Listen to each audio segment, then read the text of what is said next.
In an underground network of tunnels beneath Paris lies the resting place of more than 6 million souls, as well as its fair share of claustrophobia. With well over an estimated 200 miles of tunnels housing the deceased, the tunnels weren't originally intended to be the largest probable cause for hauntings in the world. They were created for quarry mining. It's always mines and cemeteries that are the spiritual highway, aren't they? The best of both worlds in one in this situation. However, in the 18th century, the cemeteries in Paris were starting to overfill, which was leading to the stench of death roiling through the streets, as well as disease and other issues that was befalling the Parisian community. So leadership had to take initiative, and they decided this would be the best approach. Like and follow for more. In the 19th century, Paris got a makeover, and so did the Catacombs. They cleaned up parts of it and made it accessible to the public. Some of those areas are still accessible today, just only 99% of it is in ruins and inaccessible. That's like cleaning your living room and leaving the rest of the house trashed, but that's a way of life, I suppose. Now, naturally, you tell people they can't do something, and they're going to do it. There's actually a pretty creepy urban legend about this that I'll talk about in a bit here. Because, the smartest ideas always come from exploring an unmapped cave-in waiting to happen. Parts of the catacomb system has been made up with skulls and bones to create art within the tunnels. Fantastic. Da Vinci, eat your heart out. One of the most unsettling legends starts back in the 1990s. A group of urban explorers were adventuring through the tunnels, and they discovered a discarded camera. I'm pretty sure there's at least a half a dozen movies that start that way. Just put it back. To the group's surprise, although discarded, it held footage. And it became quickly apparent the holder of the camera was lost and panicking, trying to make his way out. It just seems ridiculously easy to get lost in that labyrinth. The footage, however, ends where the user drops the camera and can be heard continuing to run. Other strange, unexplainable noises can be heard faintly also.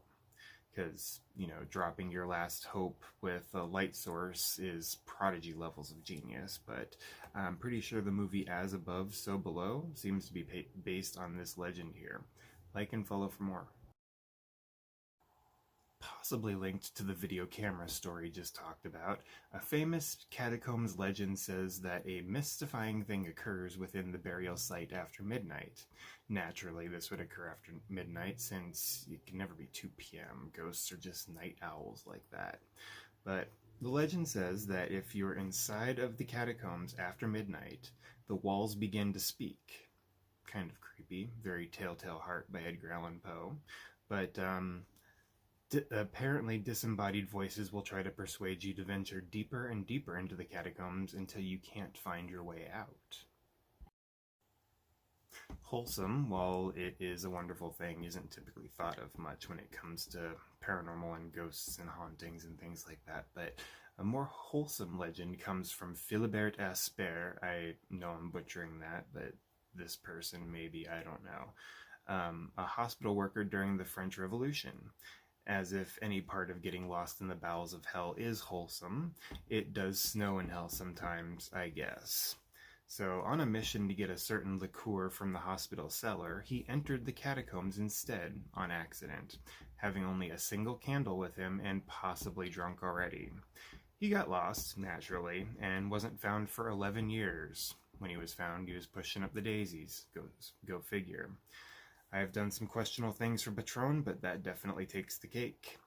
They identified him by the hospital keys that he had hanging on his belt and put up a memorial for him at the same location he was found in. Folklore tells that he still haunts that spot, November 3rd of every year, so be sure to like and follow for more.